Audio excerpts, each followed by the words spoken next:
Alappuzha saint Joseph's കോളേജിലെ പൂർവ്വ വിദ്യാർത്ഥി സംഗമം ഏപ്രിൽ 25-ന് നടക്കുമെന്ന് അസോസിയേഷൻ ഭാരവാഹികൾ വാർത്താസമ്മേളനത്തിൽ അറിയിച്ചു.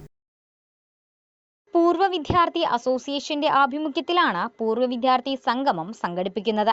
ഏപ്രിൽ 25 ശനിയാഴ്ച കോളേജ് ഓഡിറ്റോറിയത്തിൽ വെച്ച് സംഘടിപ്പിക്കുന്ന സംഗമം ചലച്ചിത്ര താരവും പൂർവ്വ വിദ്യാർത്ഥിനിയുമായ ദേവി ചന്ദ്ര ഉദ്ഘാടനം ചെയ്യുമെന്ന് സംഘാടകർ വാർത്താസമ്മേളനത്തിൽ അറിയിച്ചു. ആലപ്പുഴയിലെ ഏക വനിതാ കോളേജായ സെയിൻറ് ജോസഫ്സ് കോളേജ് ഫോർ വിമനെ പ്രതിനിധീകരിച്ചാണ് ഞങ്ങൾ ഇന്നിവിടെ എത്തിയിരിക്കുന്നത്.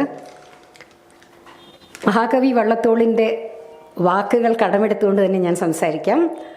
ആലപ്പുഴ പട്ടണത്തിന് അലങ്കാരമായി വളരെ പ്രൗഢിയോടുകൂടി തലയുയർത്തി നിൽക്കുന്ന ഏക വനിതാ കോളേജാണ് saint Joseph's college for women.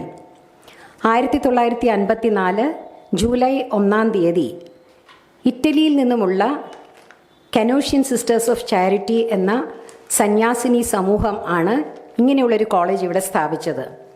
ഈ കോളേജ് സ്ഥാപിക്കുന്നതിൻ്റെ പുറകിലുള്ള അവരുടെ മുഖ്യമായ ലക്ഷ്യം എന്ന് പറയുന്നത് ആലപ്പുഴ നഗരത്തിലും പരിസര പ്രദേശത്തും പ്രത്യേകിച്ച് തീരപ്രദേശത്തുള്ള പിന്നോക്ക സമുദായത്തിൽപ്പെട്ട സ്ത്രീകൾക്ക് ഉന്നത വിദ്യാഭ്യാസം നൽകിക്കൊണ്ട് അവരെ പ്രബുദ്ധരാക്കുക എന്ന ഉദ്ദേശത്തോടു കൂടിയാണ് ഇങ്ങനെ ഒരു സ്ഥാപനം ആലപ്പുഴയിൽ തുടങ്ങിയത്.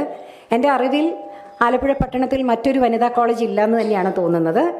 അപ്പോൾ ഇപ്പോൾ ഏകദേശം 7 പതിറ്റാണ്ടുകളേറെയായിട്ട് ആലപ്പുഴയിലെ സാഹിത്യ, സാംസ്കാരിക, കലാ, വിദ്യാഭ്യാസ രംഗത്ത് ഒരുപാട് മികച്ച സംഭാവനകൾ നേടിക്കൊടുക്കാൻ ഈ സെയിൻറ് ജോസഫ്സിലെ വിദ്യാർത്ഥിനികൾക്ക് കഴിഞ്ഞിട്ടുണ്ട്. കോളേജ് ഓട്ടോണമസ് ആയതിനു ശേഷമുള്ള സംഘടനയുടെ ആദ്യത്തെ പൂർവ്വ വിദ്യാർത്ഥി സംഗമമാണ് ശനിയാഴ്ച നടക്കാൻ പോകുന്നതെന്നും സംഘാടകർ കൂട്ടിച്ചേർത്തു.